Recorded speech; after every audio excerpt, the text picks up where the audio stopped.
going to share a whiteboard and we're just going to go through the Unit 2 review. We're going to cover all the modules that, all the questions that cover modules 4, 5, and 6. It starts on page 185, and we're just going to go down, I guess, and start. So it starts off with module 4, and I'll get my tablet and pull up a whiteboard. Okay. Y'all can see that, right? Yes? Yeah, we can see it.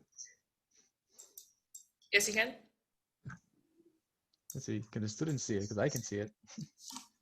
I can see. I heard someone. Okay, we're good. Yeah. And like, guys, don't be afraid to like turn on your cameras or open your mics if you ever have questions, because when we're in like the whiteboard as like peer leaders, we sometimes can't see everything that goes by. So yeah. So we're on page 185. We're gonna get started here. So let's take a look at the first question. So I'm gonna pull up my annotation. So page 185, question 1. So it states which neurotransmitter has the largest percent by mass of carbon, and it gives you 4 different options. So we're looking at adrenaline, which luckily they gave us the what's it called, the formula, so we don't have to memorize those. So we have adrenaline, which is that. We have CH811NO3. We have dopamine, which is CH811NO2, and D, which is C10H12NO2. So how do you think we're going to approach this problem? What do you think we're going to have to do to solve it?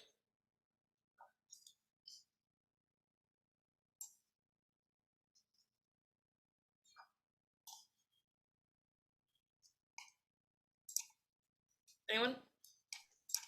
You can answer through your mic or through the chat, however you guys feel.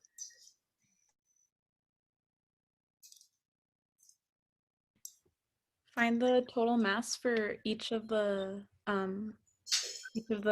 options. Beautiful. So because this is kind of like how your test is going to be multiple choice, they give us a couple of formulas. So it's asking for which has the largest percent by mass of carbon, so we're going to try and find that. So how do we find percent by mass?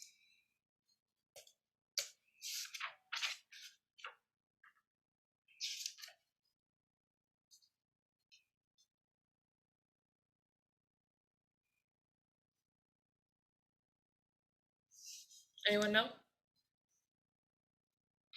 It's for module 4 if you want to go back to that and take a look.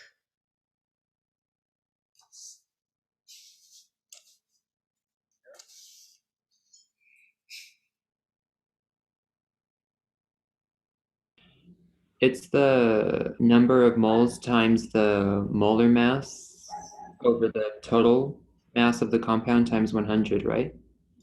Beautiful. Yes, absolutely. It's just like that. So it's number of moles times, I'm just going to abbreviate molar mass as mm, over total molar mass times 100. So let's go through each one and solve it. And luckily for us, we only need carbon, so we don't have to do it for all of them. So for A, let's take a look. So how many carbon atoms do we have in this compound? 9. 9, beautiful. And what's carbon's molar mass?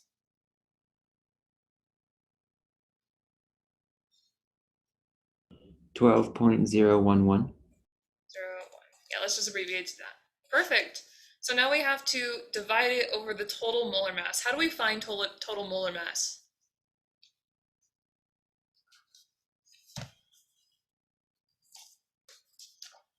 Anyone know? Yes, no? We add all the molar masses from each element on the formula. Perfect. So just like we've been doing all semester, to find molar mass of a whole compound, you take each element's molar mass and multiply by how many they have. So in this case, we have 9 carbon, 13 hydrogen, 1 nitrogen, and 3 oxygen. So when we add those all up, what's the molar mass of this compound?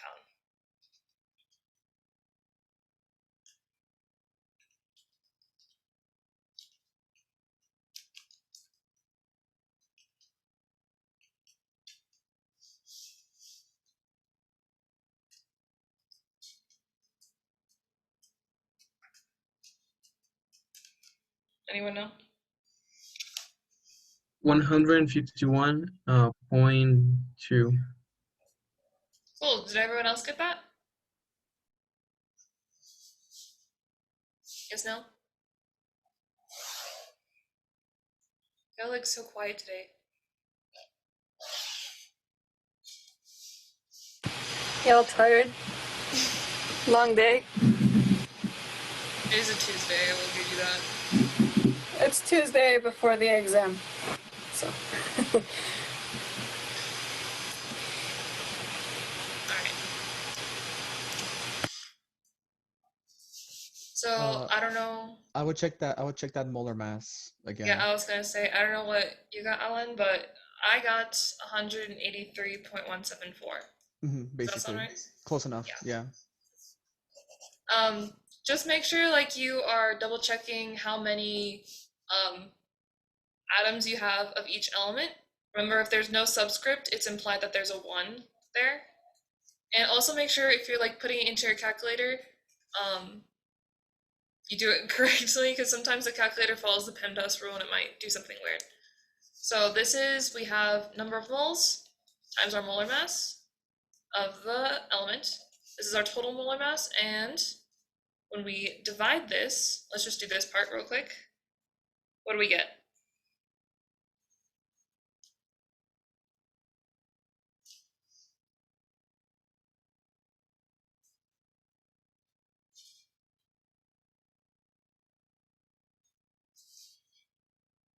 I got 0.59. 0.59, awesome.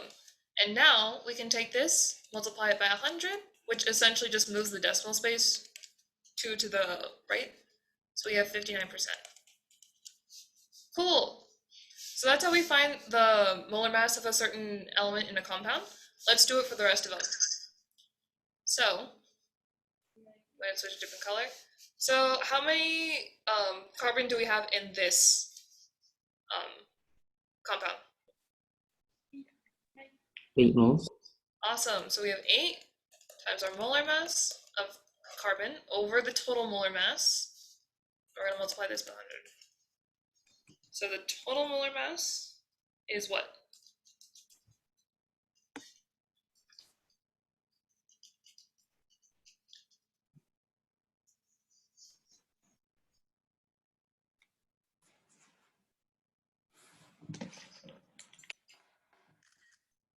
Hey. 169.168. Yeah, close enough. In the chat. Yeah. Remember, just kind of like be lenient with your answers, because the rounding sometimes gets a lot of kids. So when we solve for it, what do we get? The whole 8 times 12.01 divided by that. Yeah.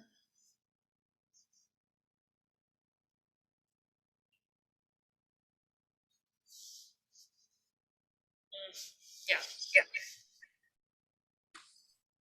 Did someone say something?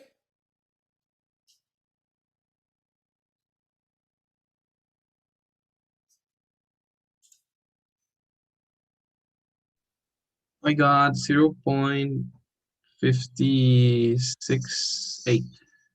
Yeah. So when you do just this part, you get 0.568, and then when you multiply by 100, you're going to get 56.8%. Perfect. So now let's just do the same thing for everyone. So this guy, he also has 8 carbon. So we have to multiply him by his carbon molar mass over, and then I think we already kind of found the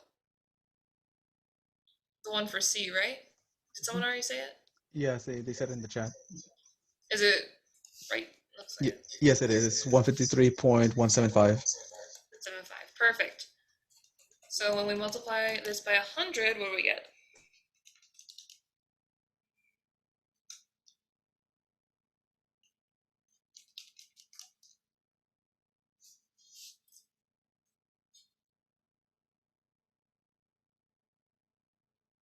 I got 62.7%. Awesome, 62.7%. And finally, let's go to the last one. Yeah, awesome. So the last one, we have 10 carbon. So that's 10 times carbon's molar mass over the total molar mass of the element, of the compound, multiplied by 100. So the total molar mass of the compound is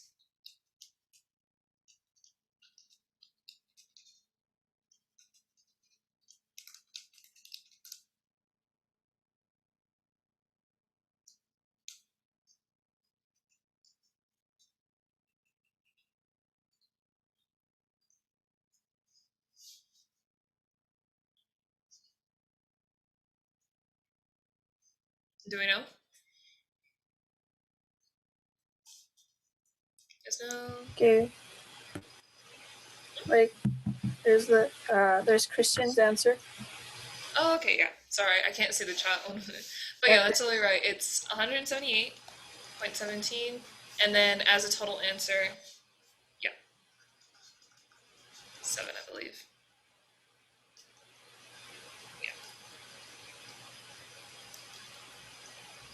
Right.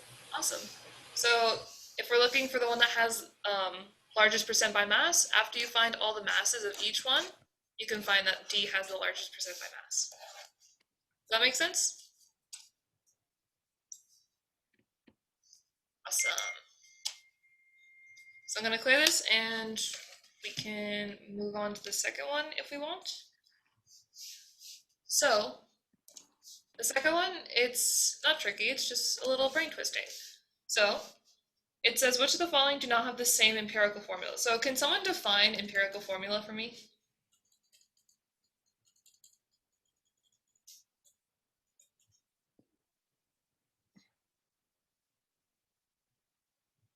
Does anyone know what empirical formula is?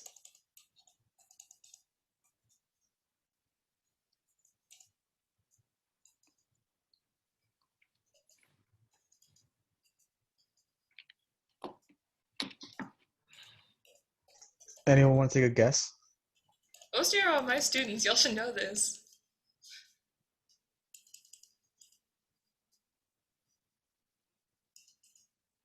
Well, in the book, it says the empirical formula tells us which elements are present in the simplest whole number ratio. Perfect, that's exactly what it is. So, excuse me as I try to draw like a benzene ring here. Yeah, it's double bonded. So, it's basically saying, out of the entire ratio of a compound, you can multiply by 2, 3, whatever, but empirical is the simplest ratio that we have. We can't divide it anymore to get a whole number. Jesus, DSH. So, even though this might look daunting because it's a bunch of like organic chemistry structures, it's really not that hard if you just count up what the structures are. So as I continue drawing this, who can tell me what the formula for A is? C2H2. Yeah. All right. C2H2, because we have 2 C's and we have 2 H's. What is it for B?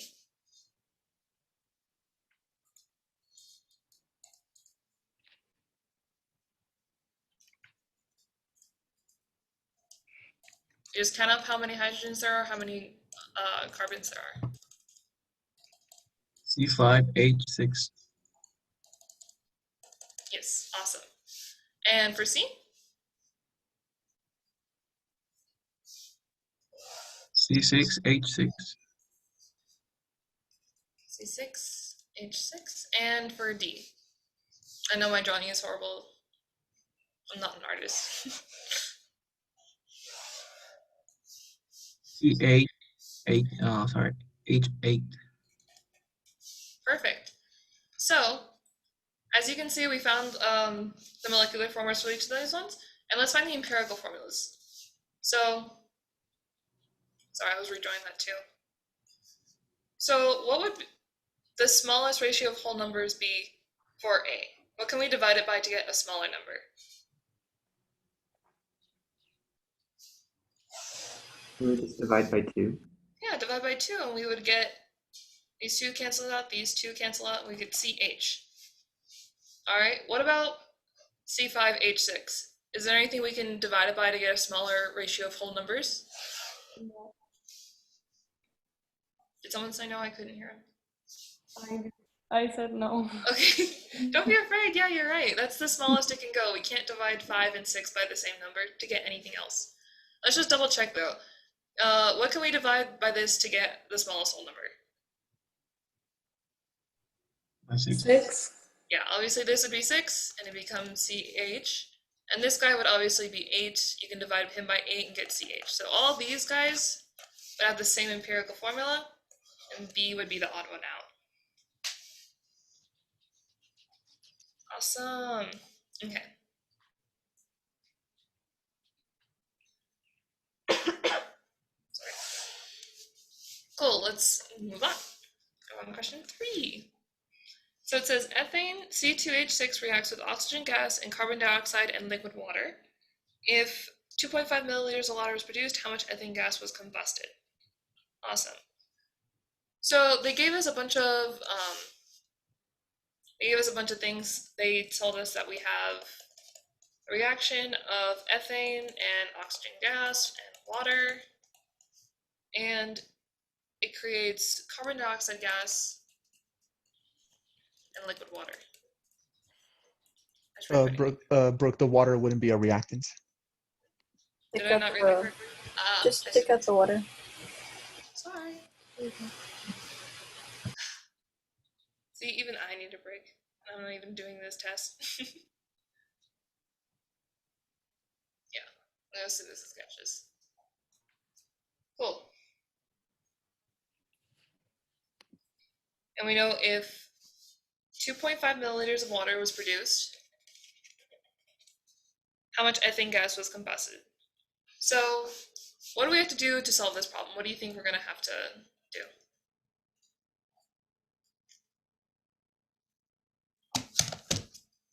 Balance. Yeah, let's start by balancing the formula. So what would the balanced formula be?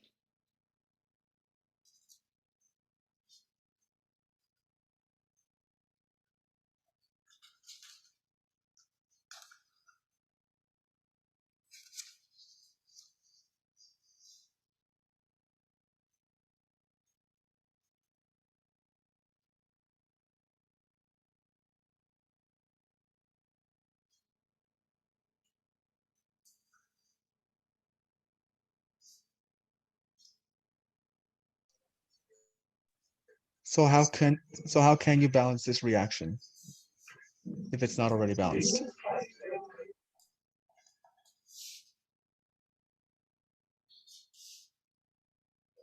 Anyone know? You Anyone look at the number of atoms on each side of the equation, then you Yeah. So basically, like Hugo said, let's go through it together. So what you do, you have to count up all the atoms you have of each element on the reaction versus the product side. So let's start with carbon. We have 2 carbon in total on the reactant side, and we have only 1 here. So this guy so far isn't looking too good. We have hydrogen, which is 6 on this reactant side. And on the product side, he only has 2. So he's also not looking good. And finally, oxygen, he has 2 over here. And we have a 2 over here plus a 1. So he'd have 3. Okay, Ho says it would be 2, 7, 4, 6. Let's try that out. So he says 2, 7, 4, 6. If we did that, we would have carbon is 2 times 2, which is 4. We would have 4 times 1, which is 4. That seems good. 2 times 6 is 12. We'd have 6 times 2, which is 12. That seems good. We'd have 7 times 2 is 14. We would have 8 over here because of the 2 times 4 plus 6, which is 14. Awesome. Cool. So now that we've balanced our equation, what do you think our next step is?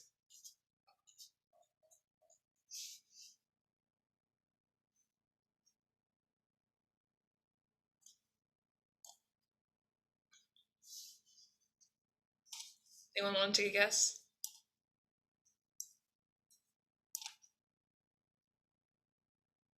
it has something to do with the density of ethane, right? So, or I don't know. Yeah. So we know that density, because it gave us the density of ethane would be 0.00124 grams per milliliter. And just to kind of like help us plan out our problem, we're trying to find how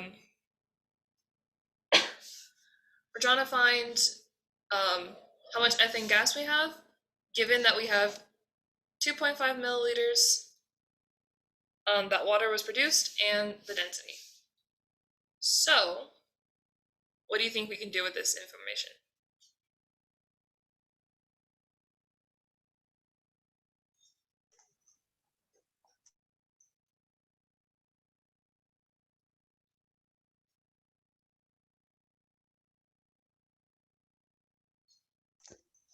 I'm gonna step in here real quick because so guys, so if you remember back, it was limiting reagents.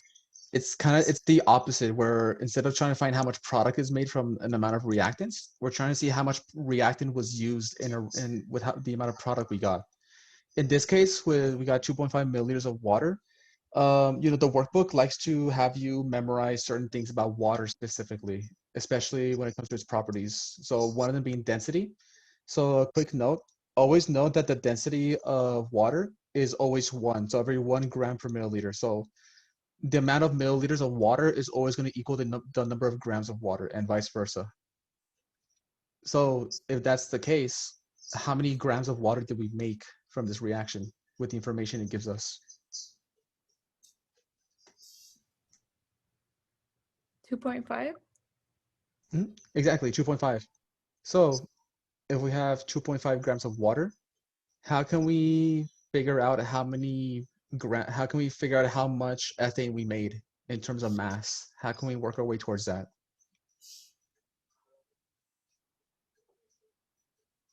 We can get the amount of moles out of 2.5 grams of water, and then use the ratio on the balance formula, which is 6:2. Yeah, exactly.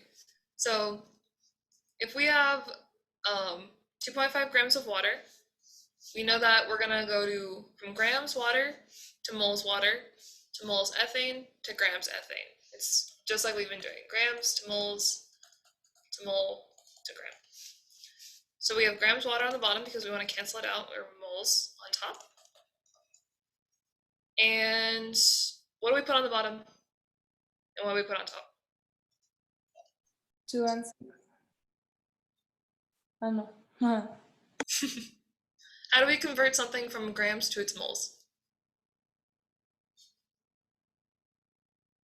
By dividing it over its molar mass. Perfect, divided by its molar mass. Yeah, so the molar mass of water is 18, roughly. 0.016. Look at y'all getting all technical with the decimals. All right, now we're in moles H2O. So I know I'm going to have to put that on bottom if I want to cancel it out. And like we said, we're going to go from moles H2O to moles ethane. C2H6. And just like you said, we're going to fill it in with the coefficients that we have from our balanced equation, because they're the ratio that we have. It's going to take 2 moles of ethane to produce 6 moles of water. So let me write it all down. We have 6 to 2. And now, how are we going to get from moles ethane to grams?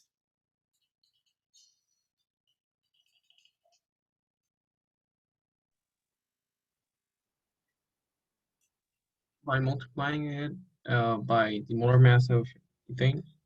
Perfect. What is the molar mass of ethane?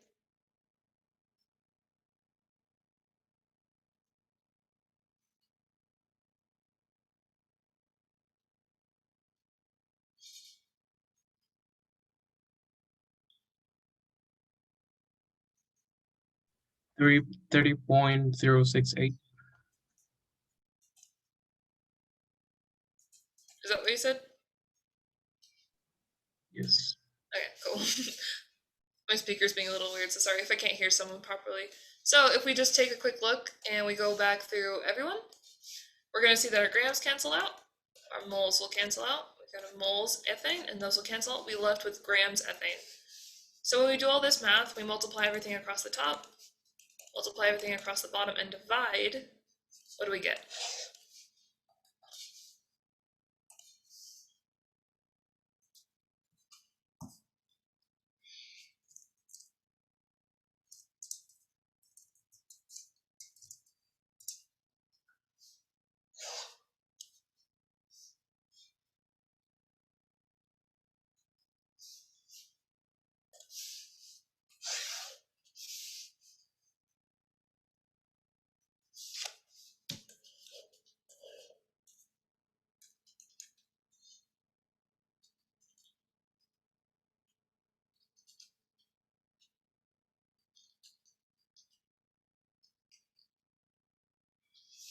Anyone get an answer?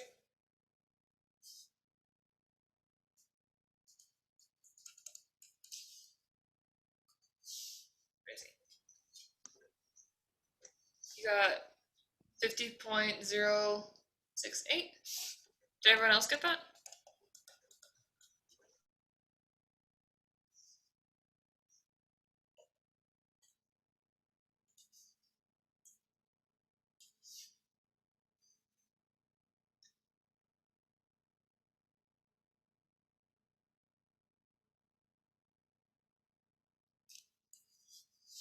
Yes, no, maybe? We're all confused. If you guys are confused or lost any step, feel free to interrupt us. It's okay. Like, this is for you guys to better understand. It's not for us, because we know the material, but we want you guys to understand it. So if you feel like you're lost, just feel free to interrupt us or say something in the chat. It's perfectly okay. I got 1.39. 1.39? Yeah, me too. Okay, yeah. So I also got 1.39. So don't ever be afraid to like rebuttal your answer, because like we're all human, we make mistakes. I make a lot of mistakes. So yeah, don't ever be afraid. So we have 1.39 grams of ethane. And what do you think we can do with this information? We can, now we can use the density of the thing to get the volume. Exactly. How would I set that up? You put the 1.39 grams, you can just write it. Then use a dimensional analysis where, I don't know, I mean, grams would be at the bottom and milliliters at the top. And grams will be at the bottom.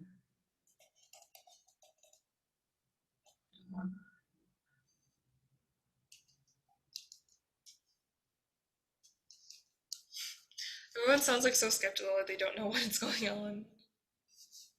But yeah, that's exactly what I said. You're going to cancel out your grams, you're going to be left with milliliters. Awesome. So what do we get as an answer?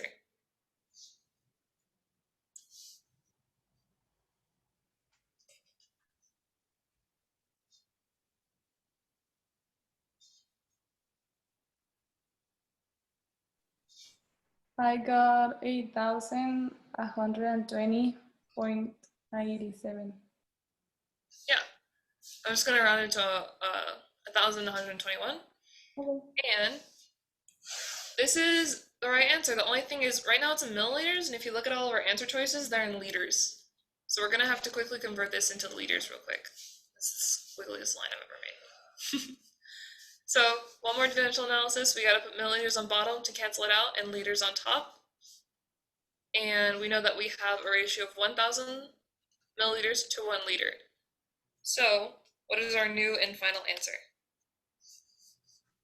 1.2. Yeah, 1.12, which is A. So your answer would be A. Cool. Everyone see how we got that? Yes. Awesome. Cool. We're going to go on, and I'm going to let Clarina, I'm going to stop sharing. Hold on. So Clarina, if you wanted to share a whiteboard and do the next few problems. All right. So next question is, and if correct me if I'm wrong. Okay, use the following equation for the following two questions. So we're going to use the same equation for number 4 and number 5. So it's 2 Mg, 2 magnesium plus CO2 yields 2 MgO plus C. Okay. All right, so the first, number 4 asks, a sample of 5 grams of solid magnesium, so 5 grams of solid magnesium was deposited inside a block of dry ice and completely reacted. How much carbon was produced? So 5 grams of magnesium reacted. So we can assume that it's inside a block of dry ice. So the excess is going to be our. Wait. Oh, actually, could I ask if it's deposited in the block of dry ice? Can we assume that we have an excess and a limiting reagent? Can we assume which one of these is the excess reagent and which one is the limiting reagent? Yes? No? Maybe so? I guess the 5 grams of magnesium will be the limiting reagent, right? Right. So we can assume that this is our limiting reagent. Okay, so since this is our limiting reagent, this is what's gonna define how much carbon we're gonna get. So first question asks us for how much carbon, how many grams of carbon is produced. So the first thing that we're gonna do is convert from grams to moles because it's easier to compare moles rather than grams. Okay, so 1 mole of magnesium. What's the molar mass of magnesium? 24.312. 312 grams of magnesium. Okay, so we cancel out grams of magnesium and we're left with moles. So what's the next thing that we should do here? We want to find, we have our moles of magnesium, but in the end we want to find out how much carbon was produced. So actually, first of all, is this equation balanced? Yeah. It's not balanced? I heard a no.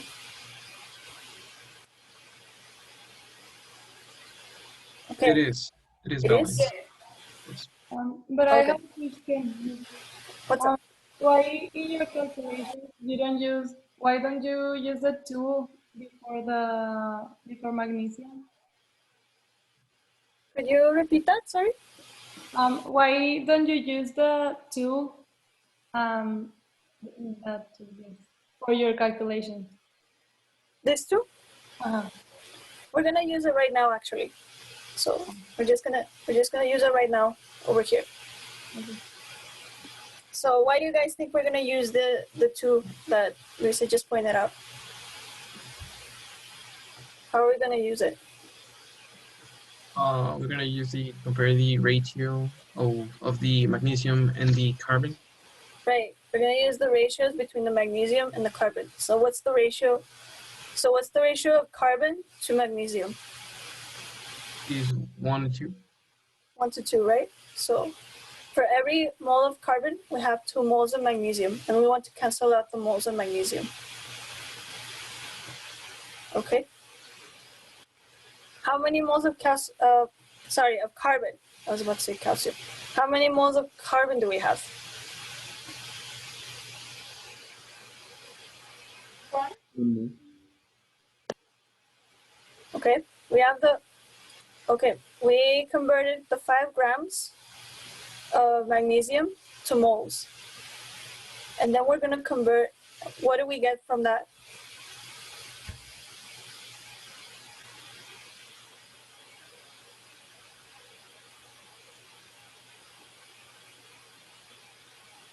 I really should have gone step by step with this.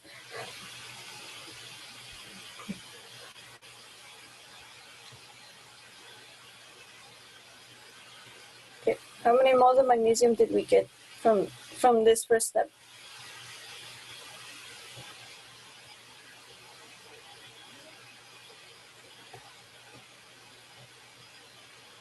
Anyone got it? 0.2 moles of 0.2.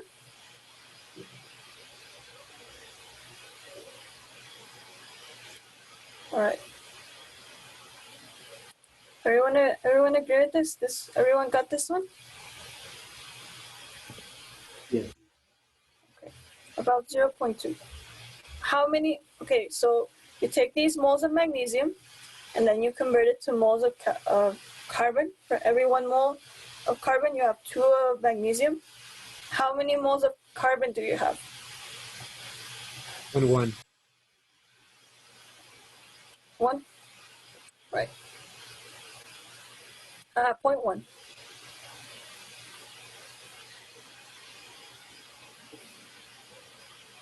All right. So you have 0.1 moles of carbon. Okay. So the first question is asking how many grams of carbon was produced? How much carbon? And then the answer is in grams. So we're gonna take that 0.1 mole of carbon, and then we're gonna convert that into grams.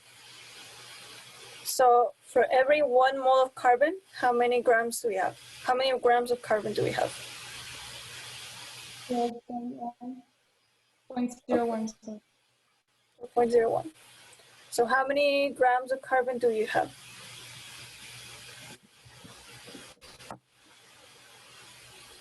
One 1.22.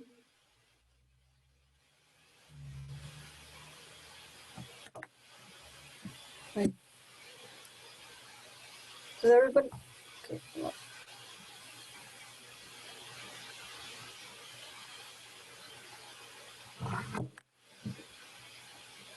Right. I got that same answer too.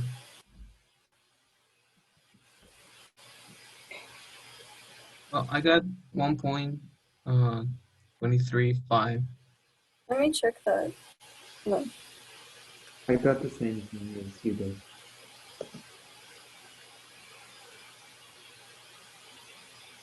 Okay. Okay, yeah. Because I had to use up all of everything here. Because it was missing like 0.02, 82, etc. And that's when you take that. Okay. All right. Okay. So this one we had A 2.47, B 1.23, C 3.73, and D 4.49, and E none of the above. So our answer is B for number 4. Okay, so number 5 is asking how many carbon atoms are produced using those 5 grams of solid magnesium.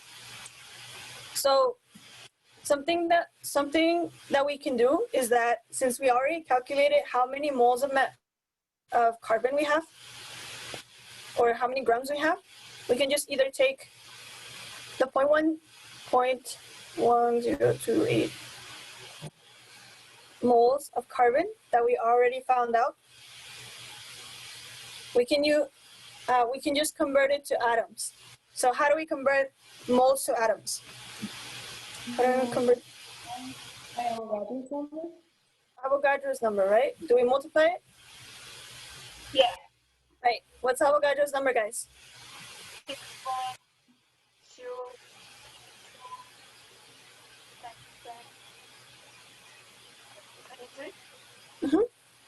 Atoms of carbon. And we're canceling out moles of carbon. Cancel out moles. Cancel out moles. How many carbon atoms do we have then?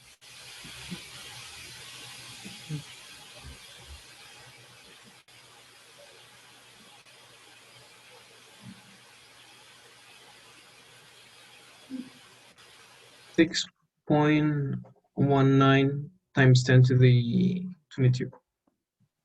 22. Okay. So 6.19 times 10 to the 22 is our answer. So that means that the answer is A, B, C, D, or E? D. D, right? Yes. All right. Okay. Any questions, concerns, complaints? Anybody get lost? Everybody good? All right. I don't know if anybody else wants to do the next question. I feel like we should given the time, I feel like we should start moving on to with like solubility. Yeah, I think Module that's 5. Yeah. So that'd be a good idea. Diego, do you want to cover that, or do you want me to do it? Sure. Do you want me to cover a question from the unit though? Okay, we'll stop sharing then. Okay. Hi, I'm Diego. Let me see. Which question is one? That wasn't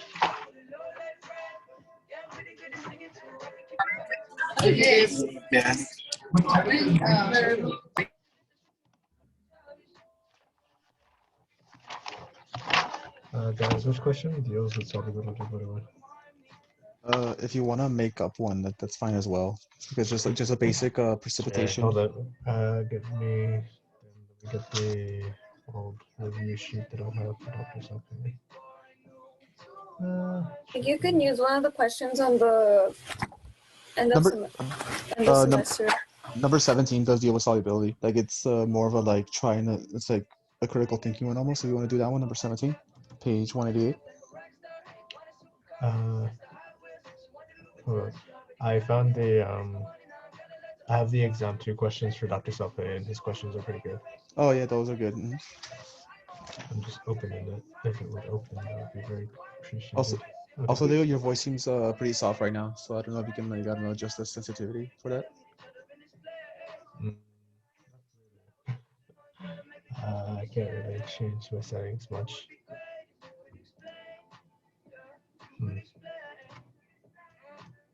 Is everyone able to see the questions?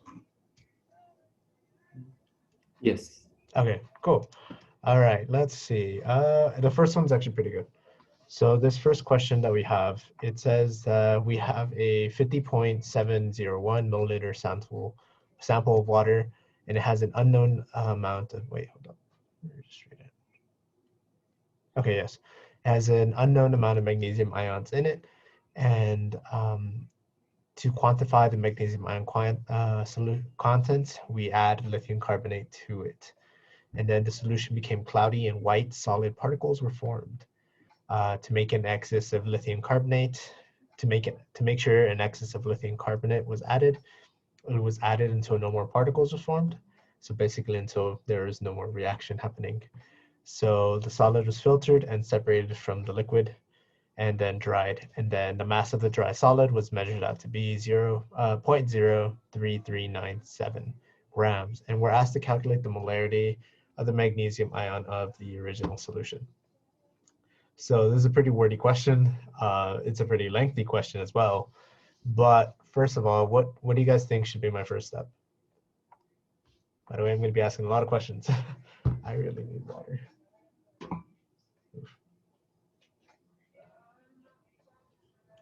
What do you guys think my first step should be?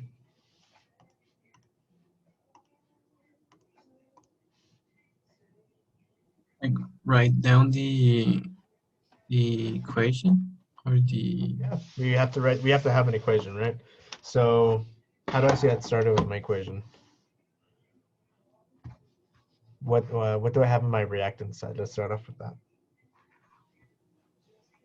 I don't know if we need to write down water like H2O. Okay, so not really in this case because water is sort of like what the reaction is happening in right now. So water wouldn't really have an effect, but it is important. in regards to the volume. So that would go part of our givens. So our volume is 50.701 because this is a solution basically. It's a magnesium ion solution. Water just happens to be part of it. So we want to write water, but what else would we write into our equation? Magnesium. And it says magnesium ion. So what is the ion for magnesium, or what's the charge for magnesium? +2. +2. All right. So we have magnesium. And then what else are we adding? Lithium carbonate, right? Yeah, lithium carbonate, right? So we have Li CO3. Is that equation correct? No, I think there must be a subscript 2 on the lithium. Yeah, there you go. That's the correct equation. And then is it aqueous or solid?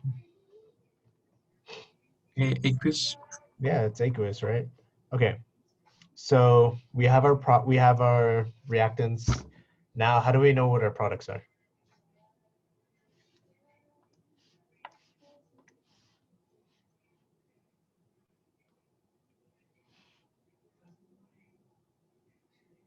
So there's something that you guys may have gone over in class, which is displacement. Also, it's a single displacement equation, right? Yes, it is a single displacement. So who's the only ones that are switching out? The lithium and the magnesium. Yeah, or lithium and magnesium, right? And then, so what are my products? What do I get as my products? Magnesium carbonate. Yeah, magnesium carbonate, right? MgCO3, is that equation correct? Yes. Yes. Yes, it is. Okay, so I'm gonna do that in block. I prefer doing the equation in block and then everything else in red. Okay, so MgCO3. Okay, and then what else am I gonna have? Lithium. Yeah, lithium ions, right? I'm gonna have some lithium ions just floating around. And then what are my states of matter? Magnesium carbonate is solid. Yeah, it's a solid, right? If we follow our solubility rules, carbonate, under what column or under what list does carbonate fall under?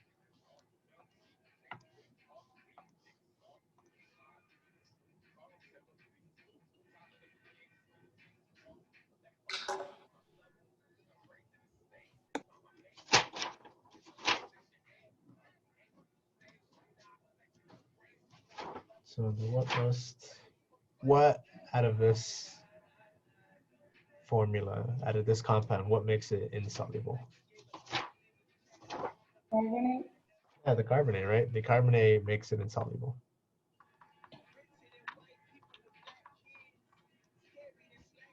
Okay.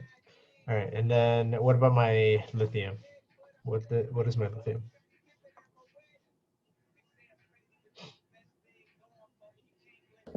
Lithium soluble. Yeah, it's soluble, right? We have it as aqueous. Okay. So here we have an equation, but whenever we have an equation, what do we have to do? Balance. We have to balance it. So what do I have to do in order to balance this equation? 1, 1, 1 and 2. Yeah, 1, 1, 1, and a 2. There you go. Awesome. Any questions so far?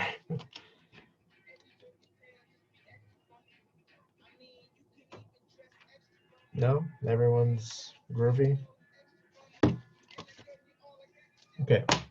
Luckily, I saved the answers for this in my notebook, so I know I won't be doing a bad job. All right. So let me go ahead and erase these lines. And erase the label. Okay. So we have our equation, but what good does our equation do if we don't know what we're doing? What else do you think we need to do before we start processing the problem and anything?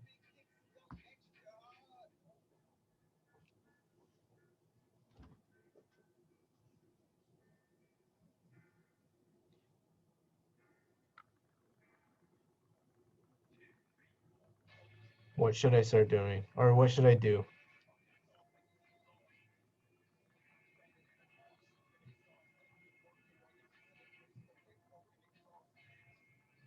Any ideas? Get the what's the name? These equations where you separate the charges, something like that. Are For this not problem, we needed, don't. right? No, we don't need it for that. You're talking about like a total ionic and a net ionic, right? Yes, I Yeah. forgot the name. For Yeah. for this problem, no, it's not necessary. So I'm gonna go ahead and tell you guys a good practice for chemistry and a good habit for any class in general that's very math heavy or science heavy or critical thinking heavy. Write down your givens. Writing down your givens helps you sort of guide yourself through the problem, and then also write your unknowns. What are you looking for? That way you remind yourself. Because sometimes you get lost in the process and then you completely forget what the goal is. All right, so what are my givens? So I have a volume that was given to me. What else was given to me in this problem? The grams of magnesium carbonate.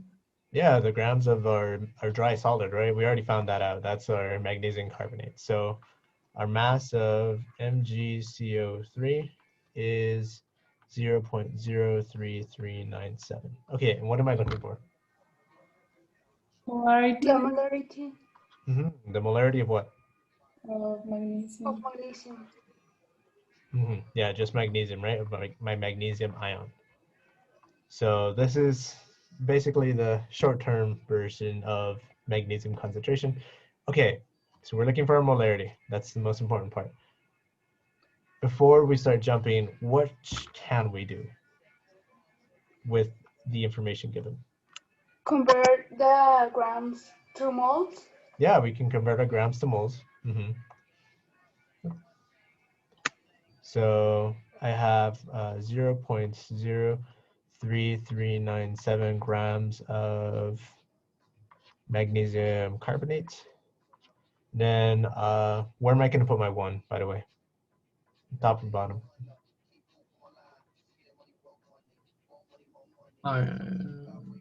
Grams go at the bottom.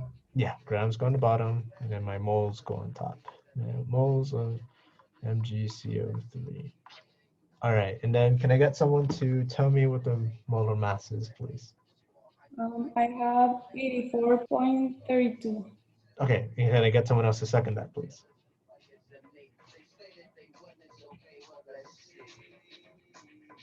So far I have 84.32, and someone else confirmed that. I got the same thing. Awesome.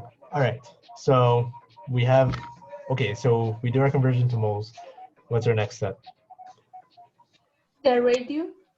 Yeah, what's our ratio, right? We're converting, right? We're converting, what are we converting to? So we're converting from moles of magnesium carbonate to what? Moles what? of magnesium. Yeah, moles of magnesium ion. And then what's my ratio? 1:1. Yeah, 1 to 1. Okay. And after this, am I done? What do I do? Yeah, I'm done, right? I can calculate how many moles I have. All right. So how many moles do you guys end up getting?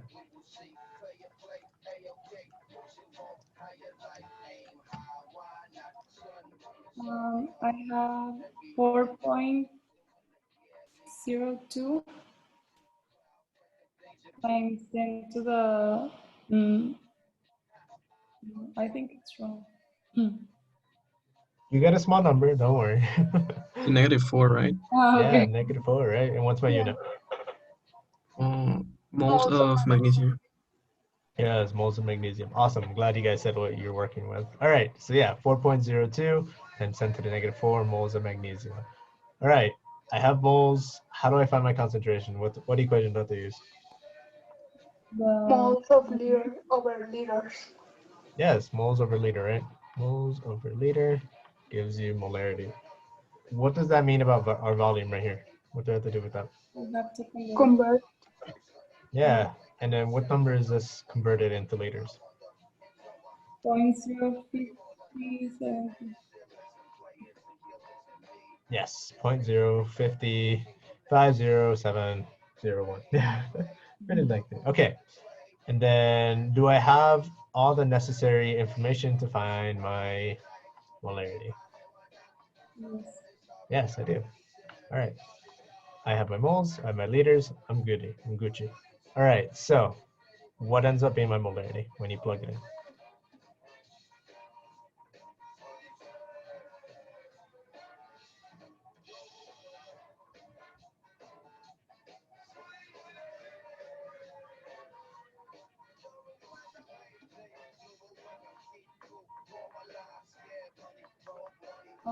I have 0.008. Okay, so I have 0.008 molar. Can I get someone else to second that? I got that as well. Okay, awesome. Yes, that is the correct answer. So 0.008 molar. That is our concentration. Any questions? I have a question, but like the volume, how, I know that you said that we didn't have to pay attention to water, but how do you know that it is the volume for magnesium carbonate? So it's not the volume for magnesium carbonate. Remember, this is the solid, right? So that is our dry solid. But it says we have a sample of water with an unknown magnesium amount of magnesium ion. So it is a magnesium ion solution, basically. Okay. Yes. Thank you. Yeah. Water was simply our solute and our solvent, sorry. Water was our solvent and the magnesium was our solute. Thank you. No worries. Any other questions? Before we do another question, before we do another.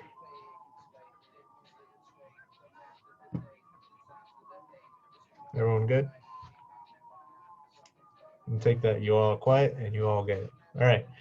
So the next one is how many grams of iron 3 hydroxide can be obtained by reacting 0.823 grams of lithium hydroxide and 0.1350 grams of iron sulfates.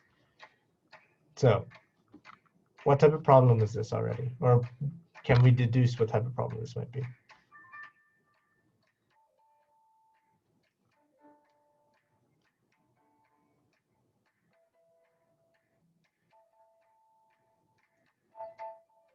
How can we tell this might be a precipitation reaction?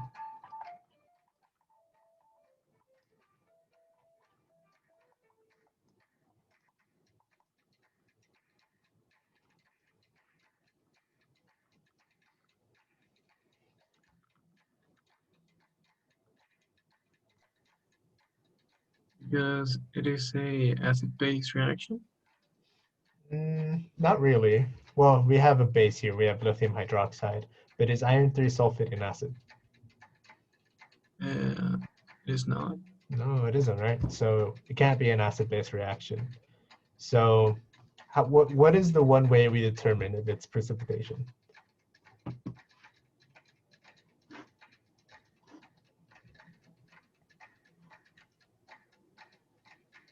If we create a solid, Yeah, if we create a solid, right? And how do we know we created a solid? What do we have to create? the equation, Yeah, we have to write down our equation, right? So what are my reactants? Lithium hydroxide. Yeah, we have lithium hydroxide. Is this correct?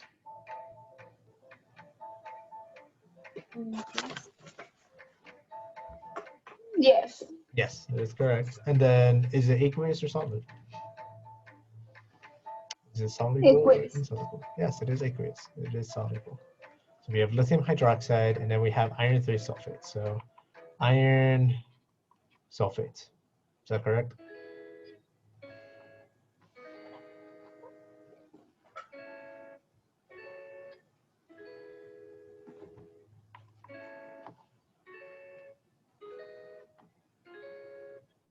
Is that correct? It is correct. Yeah. Are you sure? No, it is not. Sorry. It must be a 2, a subscript 2 on the iron, and a 3 on the sulfate. There you go. Don't automatically assume. And be careful. Yes, you're correct. That is a correct formula. All right. And then again, how do I know? How do I know what gets created? Also, this is aqueous.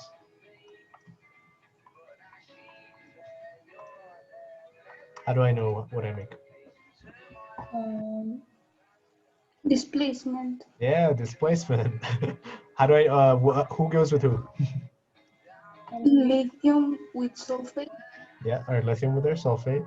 and iron with hydroxide. Yeah, iron with hydroxide, right? Also, in the question, it already tells us one of our products.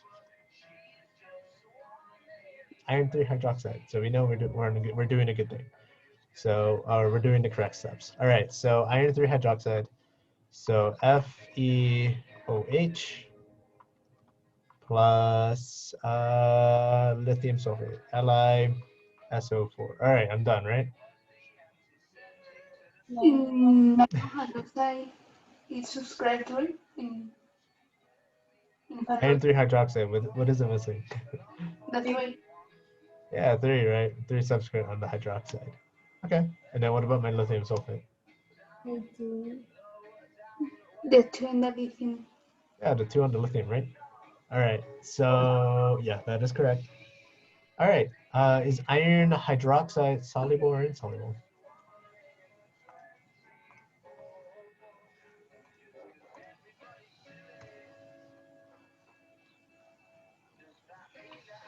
Take a look at your lists. It's They, insoluble. it is insoluble, right? So it is insoluble. Hydroxide, remember, it's C-COPs. The O is hydroxide, and this makes it insoluble. Okay, so, and then what does that make? What is our lithium sulfate? Solid or aqueous? Aqueous. It is aqueous. Don't assume that just the other one is also aqueous. Double check it just to be sure too. Yes, that one is aqueous. Okay, whenever we have an equation, what do we have to do to it? Balance it. Yeah, we always have to balance it. All right, so what is this equation balanced?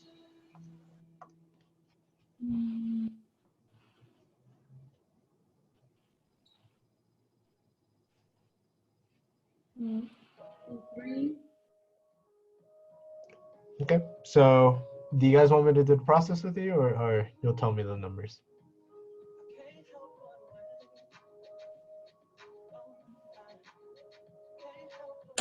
Can you do the process, please? So I do it a bit differently compared to other peer leaders. I just do it. I write down the list of. I write down the list basically. So we have lithium on both sides. The sulfate stays together, so that one also, and then the hydroxide stays together. And then so I go based off which one stays together. Okay. So lithium, how many do I have on my reactant side? 1, Yeah, I have 1. And then my products? 2, 2. And then iron, or sorry, hydroxide, how much do I have on my reactant? 1, And then on my product? 3, Okay. And then iron? 2, 2. And then on my product? 1, And then my sulfates? 3. And on my product? Yeah, 1. Okay. So it's very tricky. It's a little tricky if you start off on the wrong foot, but it's okay. So how should I go about balancing to make sure they're equal on each side? What can I do over here? You multiply it by 2. Okay, we can multiply by 2. So my lithium is now 2. My hydroxide is now 2. Is there a common number I can multiply to make the hydroxides equal? By 3 and the other one by 2. All right, we'll make this one by. I'm sorry. Can you repeat that? Sorry, I didn't. I don't think I cut it that well. I understand that you can multiply it by 3 and the other one by 2 if they have 2 and 3. Yeah, we can multiply this one by 2. Like And let's multiply that one instead by 3, so it'll be a 6. So I'll change this out. So my lithiums are now 6, hydroxides are 6, and my hydroxide on this side is 6. But what else changes over here? iron. My iron, right? My iron changed to a 2. Now my irons are balanced. Then for my sulfate, how do I balance it on my product side? Multiply by 3. Yeah, we multiply by 3. Changes my sulfate, so this one's 3 now. And then my lithium is now 6. Am I balanced? Yeah. Yep, there you go. There's your balanced equation. Okay, awesome. Hopefully that helped. Okay, I'm gonna go ahead and erase that. All right, so we got past the first hurdle, which is making the equation. Now we have to solve the equation, right? Because what good if we only do our equation? So what are my givens? And then what are my unknowns? So let's start with given. What was I given in the problem? 0.8 grams. grams of lithium hydroxide. So 0.8023 grams of LiOH. Okay, and then I also have my 1,350 grams of Fe2SO43. And then what am I looking for? Grams of iron hydroxide. Yeah, FeOH3. I'm looking for my mass. I have 2 masses, and I'm looking for one specific, how much mass I can make of one specific compound. What is this problem already looking like? Like adding them? Limiting reagent. Yes, the limiting reagent problem. Ah. Yes, limiting reagent. This is a limiting reagent problem. We have 2 masses, and we're asked to determine how much of one mass we can make out of these 2. How much can be obtained by reacting? Those are keywords. Okay, so what do I have to start off with? How do I start this off? It's lengthy, but you'll get through it.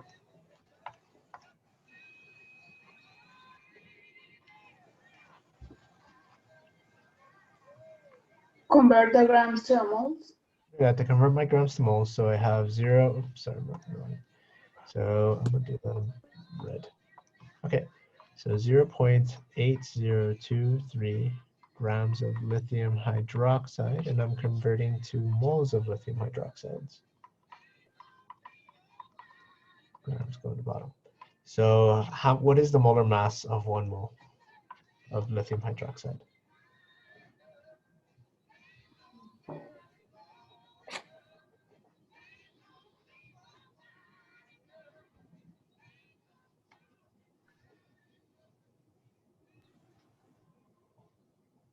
$23.95. Okay, so 23.95 grams. Can I get someone to second that, please? I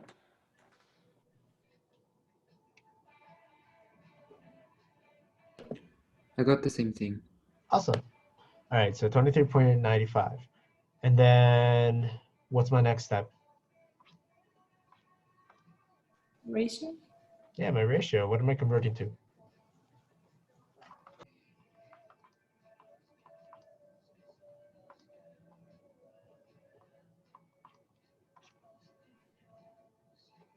Two to 6. Yeah. Oh, yeah.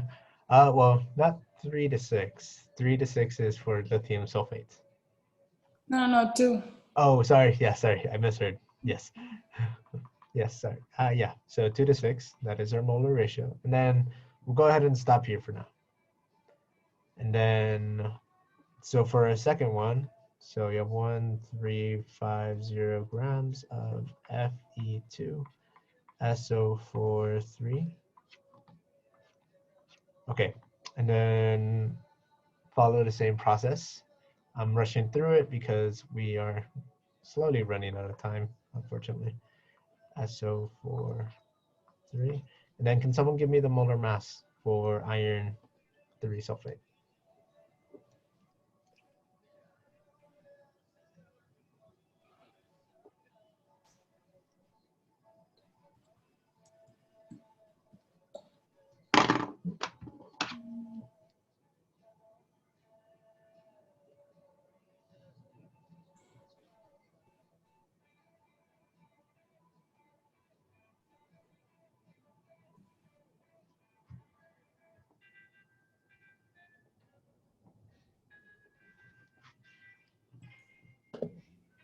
I got 399.87. Me too. 399.87. Can I get someone to second that? I got the same. Well, 0.88, but I think It's there. It's close. So, okay, and then what's my ratio?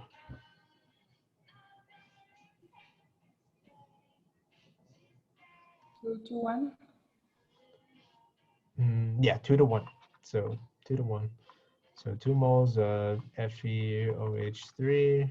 You need 1 mole of Fe2SO43. Okay, awesome. So when you calculate the number of moles, which one is smaller? First of all, how many moles do you get over here for this question?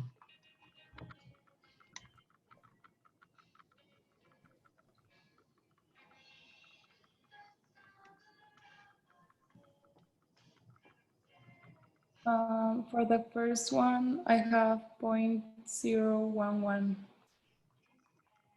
0.011 moles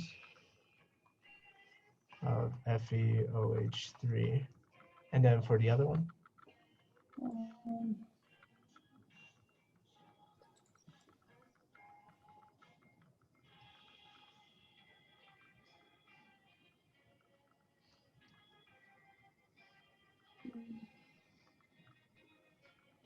I got 6.75 times 10 to the negative 4.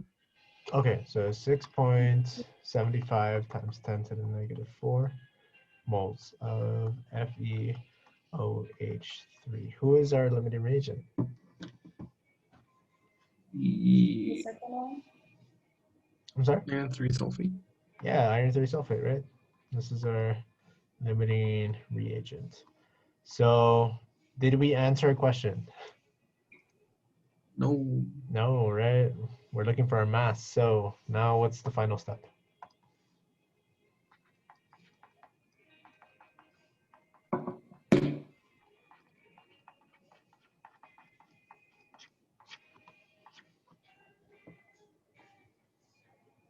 So what ends up being my final Multiply by step? its white molar mass?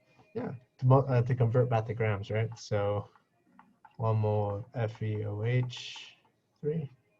How many grams is that, by the way?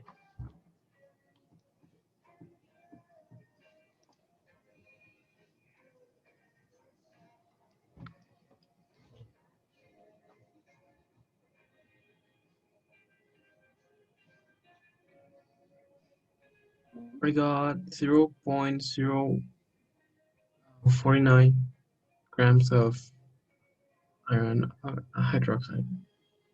Oh, so you already multiplied it. Sorry. What was the molar mass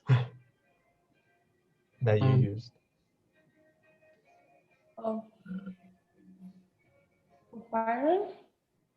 Iron 3 of iron 3 hydroxide.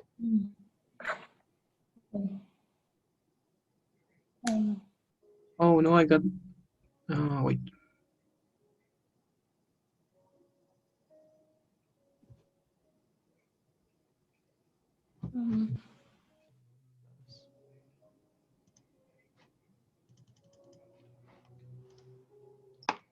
I got a molar mass of 106.87. Yes. All right. Awesome. And then can someone second that number? Well, I got another thing, but I don't know if I'm correct. Double check it, yeah, because I got the same one. I got 106.87 too. Awesome. All right, yeah. So just double check it just in case, Lisa. Okay. And then once you multiply it, what answer did you guys get?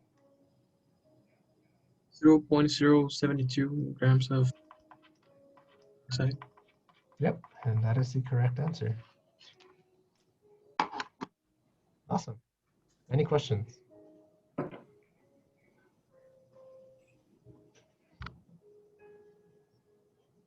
Everyone good? Can one of the other peer leaders take over? Yeah, I can go ahead. Do you guys want to keep using these questions? I feel let's use them up for another. Let's do one more for 10 minutes, and then I can go over redox for the last 30 minutes.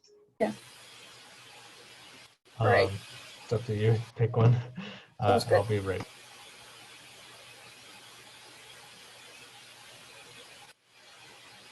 All right.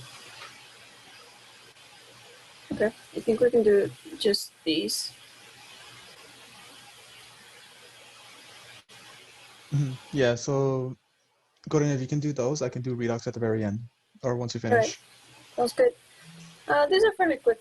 Okay, so this first question is asking, which of the following compounds is a weak electrolyte? So first of all, what is an electrolyte, guys? What's an electrolyte? That can conduct electricity. Can conduct electricity, right? It's a compound that can conduct electricity.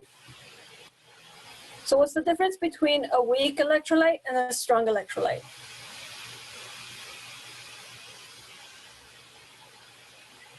One is a poor conductor and one is a strong conductor. Well, yeah, but what makes one weak? What makes the other one strong? Its capacity to dissolve in water or any. Oh, right. Right. It's about its capacity to dissolve in water, like how much it dissolves. So, how much do strong electrolytes dissociate in water? Completely. Completely, right. Complete. Hold on.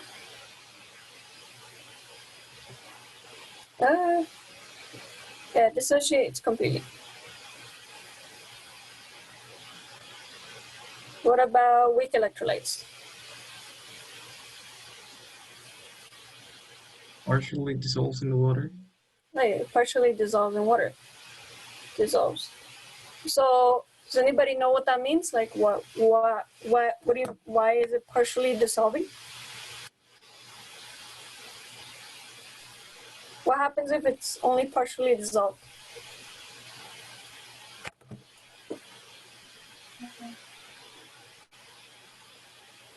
Well, you have both the compound, like the complete compound, and then you have the ions, and they're kind of reforming and they're breaking up and reforming and breaking up and reforming and breaking up. Like, you know, like that one couple who just can't stand each other, but they also can't stand being apart. Basically, that's a weak electrolyte. Anyway, so from what you've learned in lecture and what you've learned in workshop and now with this reminder, which of the following okay, what do you think, is HCl a weak electrolyte or a strong electrolyte?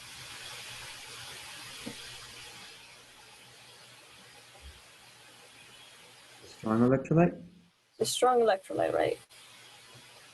So that dissociates completely. It's going to break up. It will always break up into H plus and chloride ion. What about acetic acid? What about this one?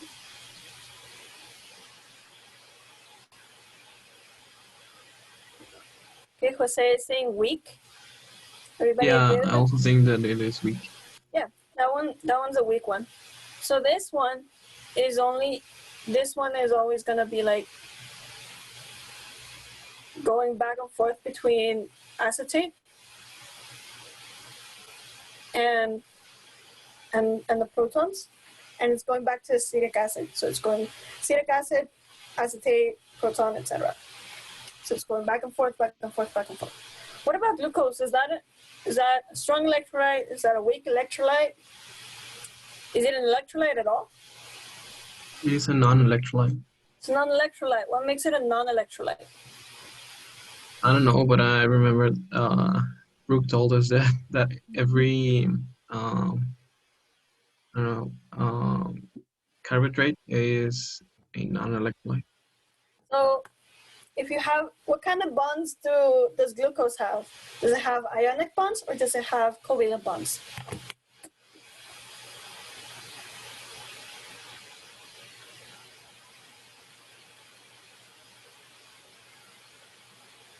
Covalent.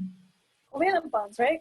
So if you have covalent bonds, you can't break up into ions. So that makes glucose a non-electrolyte. What about O2?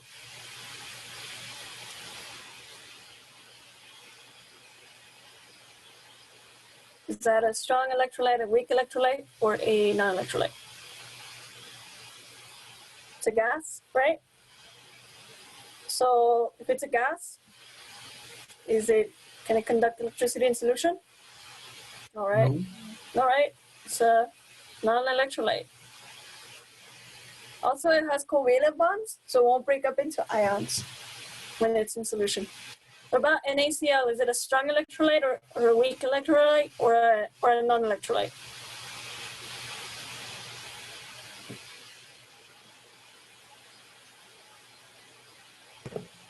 A strong electrolyte? It's a strong electrolyte. It will completely dissociate into NaCl. Into NaCl and Na and Cl. Sorry. So our answer for this one is B, right? So the answer for this is B. Okay, so now we got a little bit of a refresher from that. I think we can easily answer which one of the following compounds is a strong electrolyte. In the next question. Is water a strong electrolyte?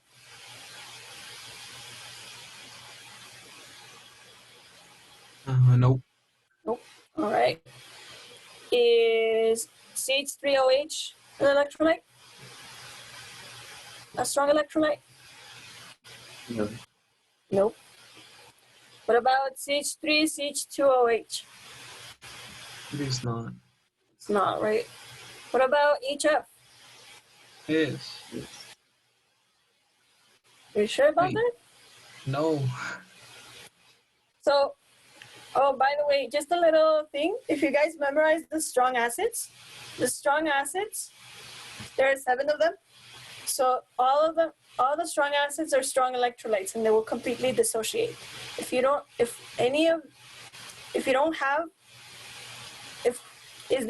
Is this a strong acid? Is HF a strong acid? All right. So it's also not a strong electrolyte. That also goes back and forth, back and forth. What about NaF? Is it a strong electrolyte?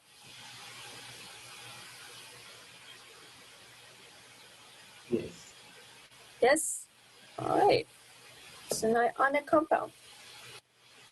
And our answer is E. All right. Okay. So the next one. By the way, does anybody have any questions, concerns, complaints so far?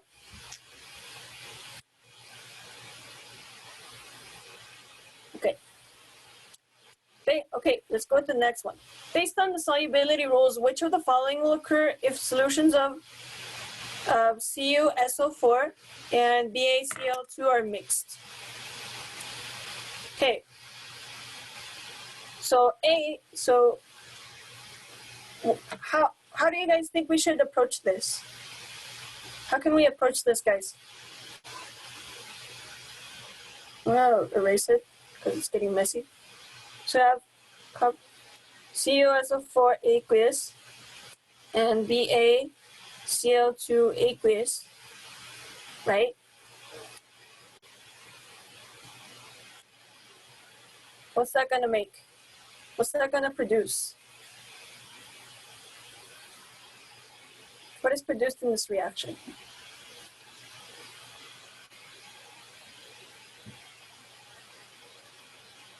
Remember what happens in solubility reactions?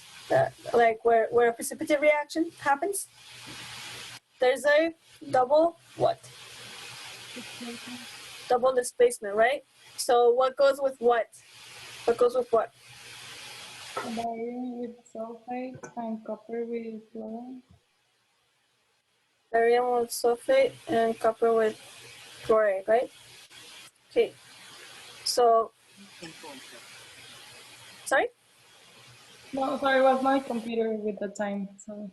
Okay. All right. So CuCl 2 plus BaSO4.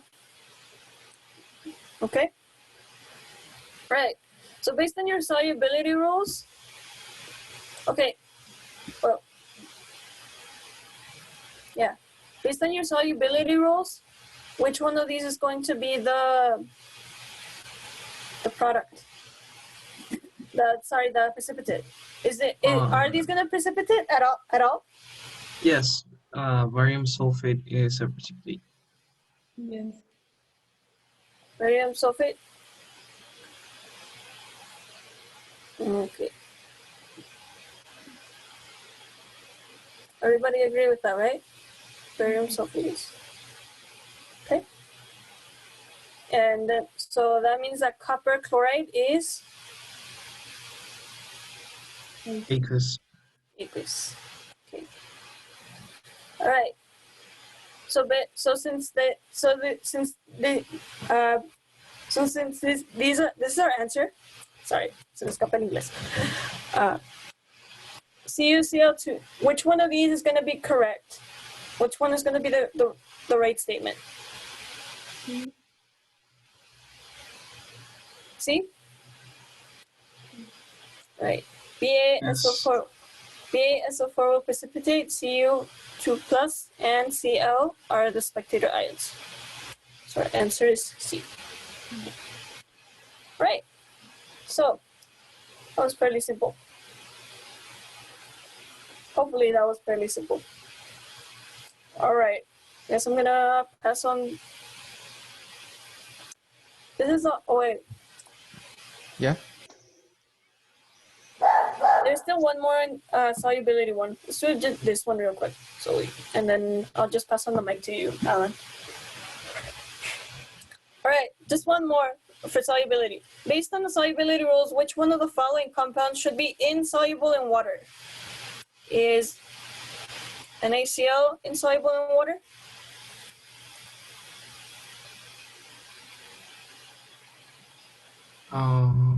It's soluble. It's soluble, right? So we can cross this out. This is not one. What about MgBr2? It is soluble. Soluble, all right. So that's all right. So we can ignore that. What about FeCl2? It is soluble. Soluble, all right. So this is not one. What about AgBr? What about AgBr? It is insoluble. It is soluble or insoluble? Insoluble. Insoluble, right? Because what makes it insoluble? If halides are normally soluble, but what makes it insoluble? When they are paired with mercury, silver, or lead. Right. So silver is an exception. So whenever you guys are looking for the ones that are soluble, if they're normally soluble, look at the exceptions. All right. So the answer is D. Okay. I'm done. I think I'm done here. All right, so I can take over from here, coordinate. Yes. Yes. All right, so if you can you stop sharing the screen? Wait, oh, wait, Diego's sharing. Here, Diego, Yes, can you stop sharing it? Because I have like my own little thing here for Redox. Okay, thank you. Okay, so on to the last bit. That's gonna be, it's like the last part of module 6 and it will be part of your exam. is redox reaction or reduction oxidation. So when we talk about redox, I'm just going to do this so redox. So really quickly, that's a very ugly way of doing that. Really quickly, who can tell me what does it mean when something's being reduced and when something's being oxidized?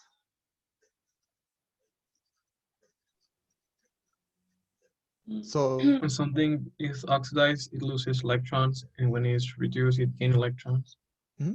exactly. So oxidation is when you lose electrons, and reduction is when you gain electrons. So a good way, I know it's weird when you think of reduction, you think of losing, but think about it as the charge or the oxidation state of an element. So where reduction, whenever you gain electrons, you're reducing the charge because you're adding negativity to that charge. So you're reducing that charge, where oxidation, you lose that negativity, so you become more positive. And a big part about this is assigning oxidation numbers to elements. So the first, let's do this. I'm going to do number 14 on page 188 of your workbook, where it's saying which of the following occurs for the reaction below, and then we get this reaction here. We get FeO2. I mean Fe2O3. Solid plus, let me make this a bit smaller. Perfect. Plus 2, why is it green? There we go. So plus 2 aluminum, solid. And they react to make aluminum oxide plus 2 elemental ions. And for some reason it says it in liquid state, but we don't have to worry about the states that matter so far. So right here, what we need to do is it's asking us to see what's happening in this reaction, and it gives us the options of A through D, where A, oxygen, not oxygen, A, iron is oxidized, B, iron oxide is oxidized, C, aluminum is the reducing agent, and D, oxygen is the oxidizing agent. So we need to figure out what's going on in here. So the first thing I need to do is assign oxidation numbers. So let's start off with this iron 3 oxide. How can I assign, who has an idea of how I can assign oxidation numbers to these individual elements here? Oxygen is always -2. That's correct. Oxygen is always -2, and also fluorine is always -1. Oh, sorry, go ahead, what were you saying? I couldn't hear that.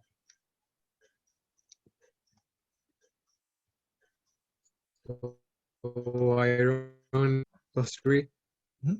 And iron would also be +3. So remember, a lot of times the charge may seem equal to the oxidation number, but it might not always be the case. So to double check, since iron is always -2, like let's say for example, we didn't know that iron was +3. Let's say like we'll call it X because we don't know what it is, for example. But since we know that oxygen is always -2, and we know that for the oxidation state for a compound has to be 0 because compounds always have to be neutral. We can say that if we're looking for X, we can have 0 equals 2 because the sum of the charges or the oxidation states of the elements have to equal to its sum. In this case, it's 0. We can say that since we have 3 oxygens, we have 3 times -2 because that's its charge, plus whatever we need to get 0. So in this case, since there's 2, we need X because we don't know what iron is, for example. And since there's 2 of them, we would multiply it by 2. So if we were to quickly solve for X for the sake of time, and then we would have 6 equals to 2X divided by 2. We end up with a +3 equaling to X. So we now know for sure that our iron is +3. Does that make sense? Yes. Perfect. So our iron is +3 within iron 3 oxide. So then we move on to our next element within our reaction or within our reactants, which is aluminum, just aluminum. So what would be the oxidation number for aluminum here? 0. And why is it 0? Because it's alone. Exactly. So elements are by themselves or bonded to themselves. So like O2, for example, since it's a diatomic element, will have the oxidation number or state of 0. So now let's move on to our reactants here, where we have aluminum oxide. So how can I assign my oxidation numbers here for these two elements? Oxygen -2. Oxygen will always be -2 if it's, unless it's bonded to itself like this. And how can I find the oxidation state for aluminum?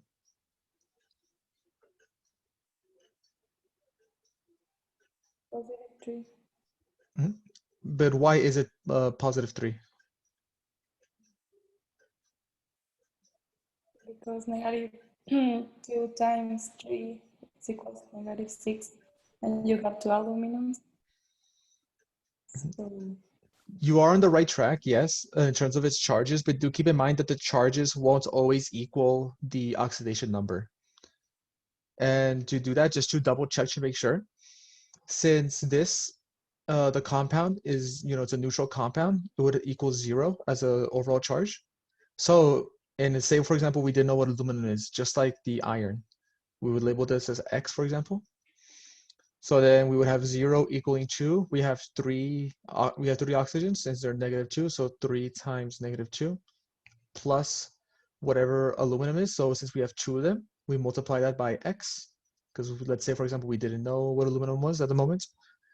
And just like how we solved it, in order to find for X, we end up with +3 as well for X. So now we know for certain that aluminum is a +3. Because there might be times where like they might throw you a curve, like Dr. Noveron might throw you a curveball where instead of, being the typical charge equals oxidation number, it might be something else. So just do keep that in mind whenever you're checking these. So far we know for sure that aluminum is +3 and oxygen is -2. So let's look at this elemental iron. What would be its oxidation state here?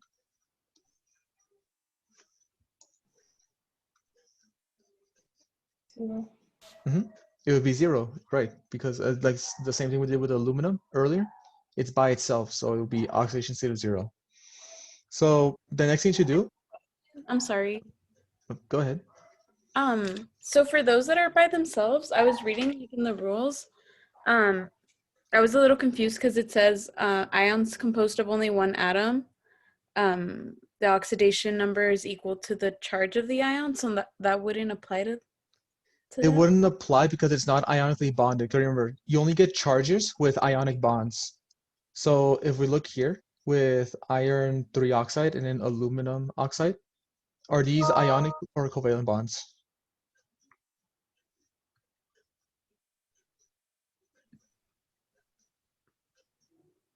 Ionic? I mean, yeah. Yeah, they're ionic, right? So if they're ionic, what ions do they break up into? Sorry, let's start off with iron 3 oxide.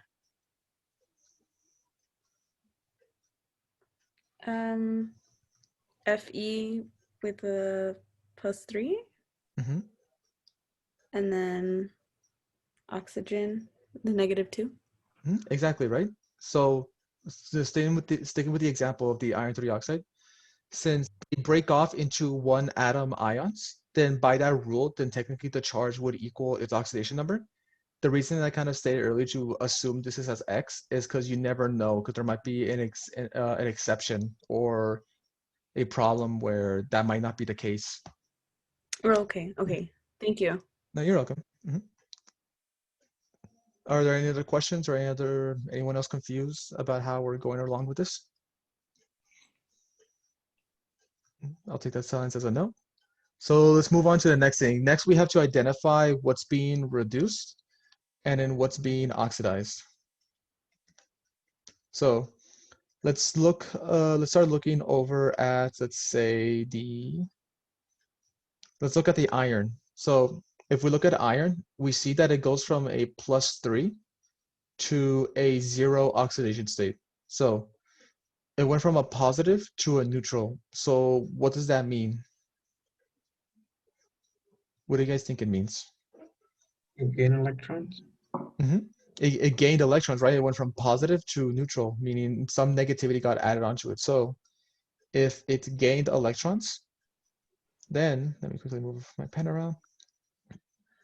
then since it gained electrons, so let's see, it gained electrons. What does that mean if it gained electrons? Is it reduced or oxidized? You sound a bit laggy there, but I did hear reduce. So yeah, it would be reduced. So we know that iron is what's being reduced in this reaction. So now let's find what's being oxidized. So if we look, so just by looking at all the elements, see if their oxidation numbers change. We see that oxygen went from a -2 to a -2, so nothing there. And then we see that aluminum, it went from a 0 to a +3. So what do you think that means? What happened to that aluminum in the reaction? It It loses lost electrons. electrons. It lost electrons, exactly. So if it lost electrons, what does that mean? Is it oxidized or reduced? Oxidized. Perfect. It's oxidized. So we now know, seeing here, we know that aluminum is what became oxidized. So if we look over to the selection that we had on page 188, where it says either A through D, where it's either iron that's oxidized, that's clearly not the case. So we can cross out A. Saying iron 3 oxide is oxidized. Nope, that's not the case either. Saying aluminum is the reducing agent. So whenever we're talking about agents here, there's like your oxidizing agent and your reducing agent. How do you know which is which after finding out what's oxidized and reduced? It's going to be the opposite. Exactly. So for example, if iron's being reduced, that means that iron is going to be the oxidizing, I'm just going to put OX for short, agent, because it caused this aluminum to oxidize. And if that's the case, what does that make aluminum? What agent does it make it? Reducing agent. It makes it the reducing agent, exactly. So reducing agent. And since it's the reducing agent, because it causes this iron to oxidize. So if we look at our selection, we already crossed out A and B. And we see that C, that aluminum is the reducing agent, and we check back. That is the case here. But let's just double check to make sure, where the last option D is that oxygen is the oxidizing agent. So that's obviously incorrect because nothing happened to oxygen. So we can say that our final answer is C, that aluminum is the reducing agent, just for short. And that's really the basics of how to identify your reducing, finding out what's being reduced and what's being oxidized as even like the reducing and oxidizing agents. Do you guys have any questions so far up to this point regarding assigning numbers and identifying what's being reduced and oxidized? I don't. Okay, thank you very much. Okay, so there are any questions? Let's continue with the rest, because redox isn't just about identifying what's reduced and what's being oxidized. Like the main purpose of redox is really finding how many electrons are being transferred. So let's do the rest. Even though the number 14, it just has it at that. Let's finish this let's find out how many electrons are being transferred here. And the way we can do that is by writing a half reaction. So who can tell me what is a half reaction, first of all? If they can guess.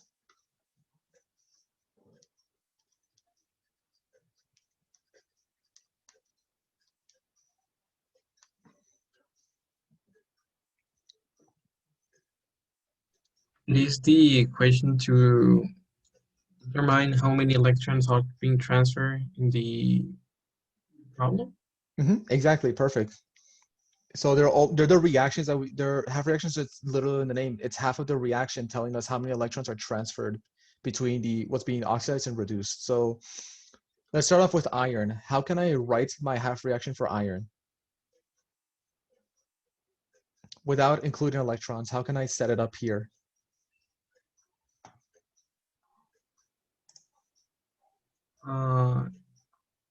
Fe subscript 2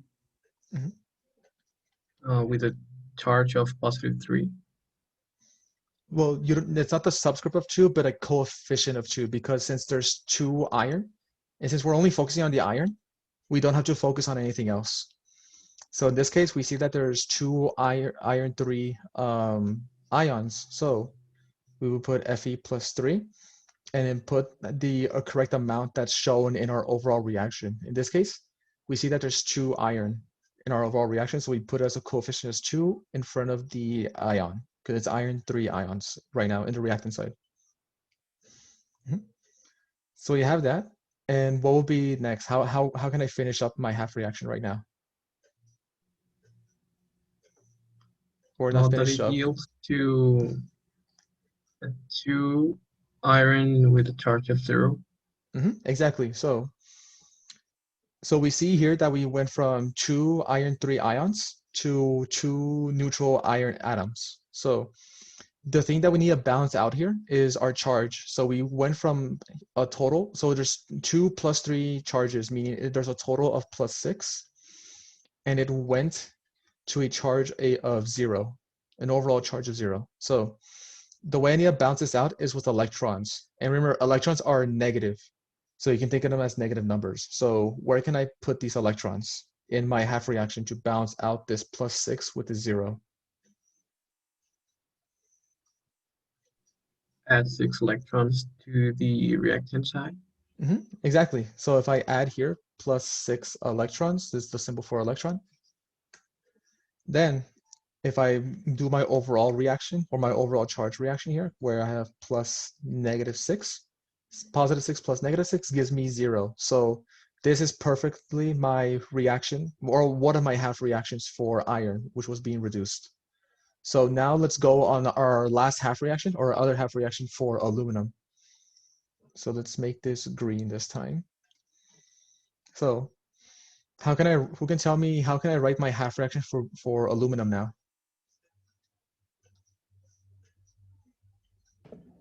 It'll be 2Al 0. And yields 2Al plus 3. 2Al plus 3. Exactly, perfect. So now that I have this, let's just make sure we have our total number of charges before we start counting electrons. Or this is an overall of 0. And over here, this is an overall charge of positive 6 because we have 2 plus 3 charges. So how can I balance out my plus 6 from my product side with my 0 on my reactant side? 6 electrons on the right side. So we put 6 electrons on the right side and we test it out in our overall reaction. We have -6. So we have positive 6 plus -6 perfectly balances out with this 0 that we have here. So this is this completes our other half reaction. And this is it with redox, really. We finished this redox problem where we're given a reaction, we find what's oxidized and reduced, and we found the half reactions. So notice how the number of electrons stayed the same here. The number of reactions stayed the same between 2 half reactions. And that's because, do remember your conservation of mass, where you can't destroy or create matter?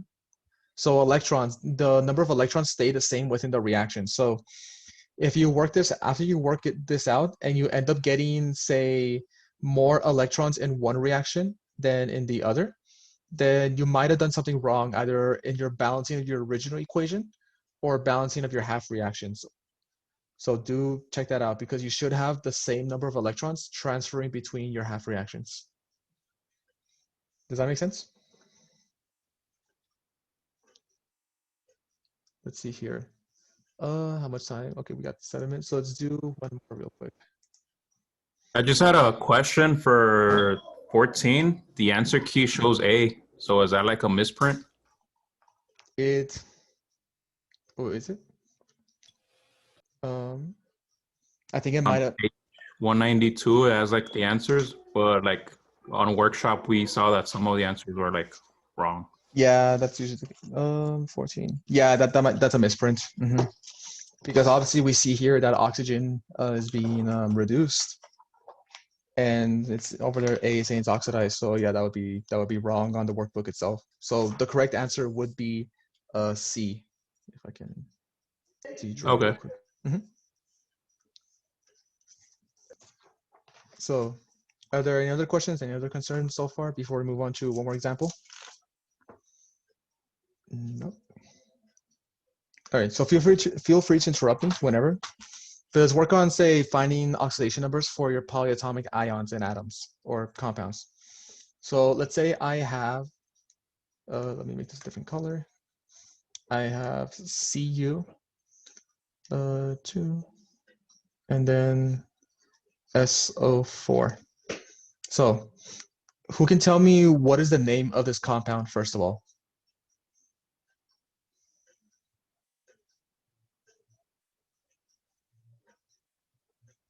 Copper 2 sulfate. You are right on the copper and the sulfate part, but it's not copper 2 specifically. Remember, what charge does sulfate usually have?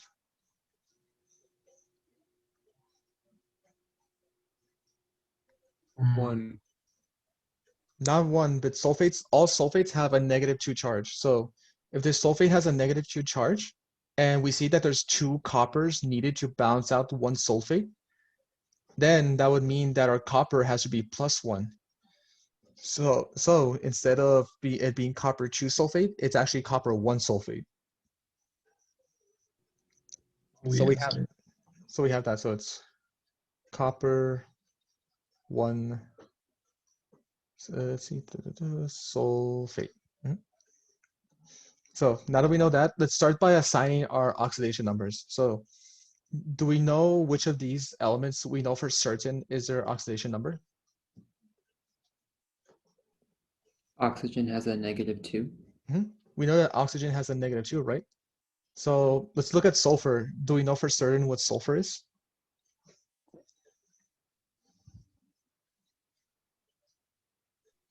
No, we don't. But we can. +6. And why are you saying +6?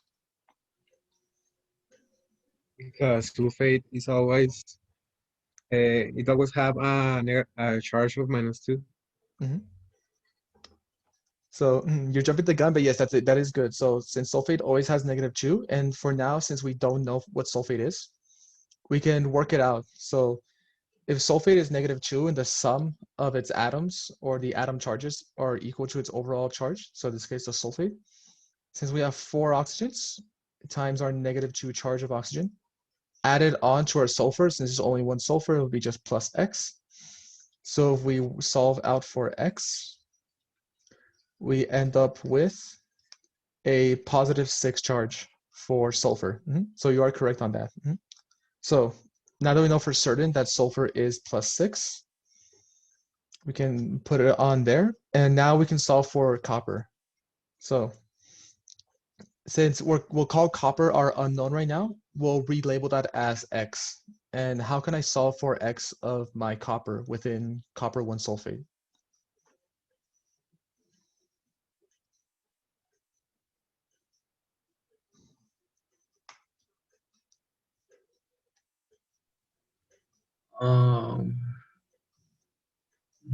I mean, if it is -2 disulfate, and there are 2 of copper, we can assume that is +1.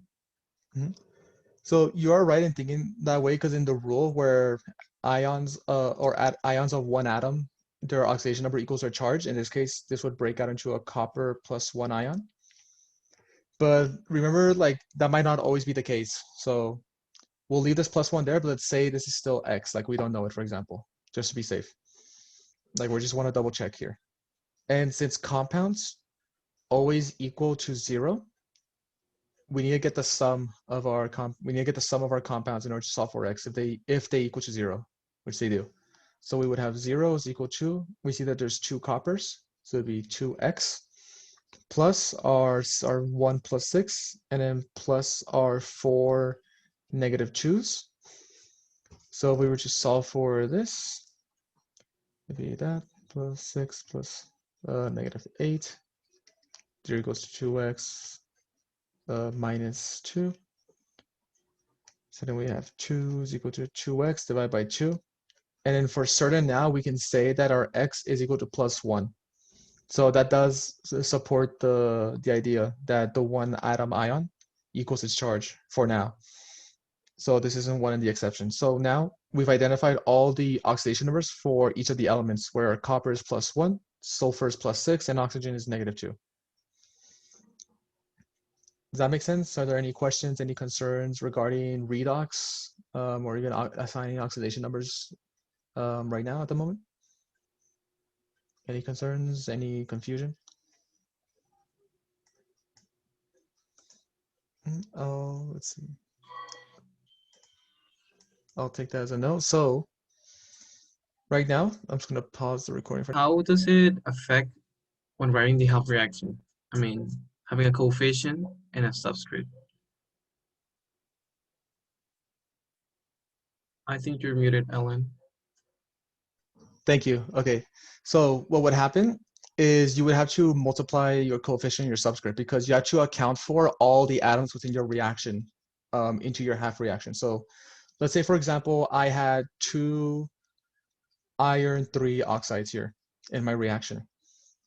And I need to write my half reaction for iron, which is Fe plus 3 into Fe neutral. And I have, so here, if we notice here, like back when we were balancing it, since there was 2, I have a total of 4 iron atoms here because I have 2 in my compound, but I have 2 compounds. So 2 times 2 is going to be 4. So I should have 4 neutral iron atoms at the end, like for example. So if that's the case, I need to represent that in my half reaction where I have 4 plus 3 iron ions, and then I have 4 neutral iron atoms at the end of our products. So in order to find the number of reactions here, let's figure out my overall charge. So if I have 4 plus 3 charges, then that would get plus 12, and that would go towards 0, an overall of 0. So how many electrons do I need to balance out this plus 12 here? 12 electrons. I would need 12 electrons, right? So plus 12 12 electrons. So if I have plus -12s, that perfectly cancels out to give me 0. And this is how I would deal with coefficients with subscripts as well, and translate them to my half reactions. Does that make sense? Yes, thank you. You're welcome. Are there any other questions regarding this so far?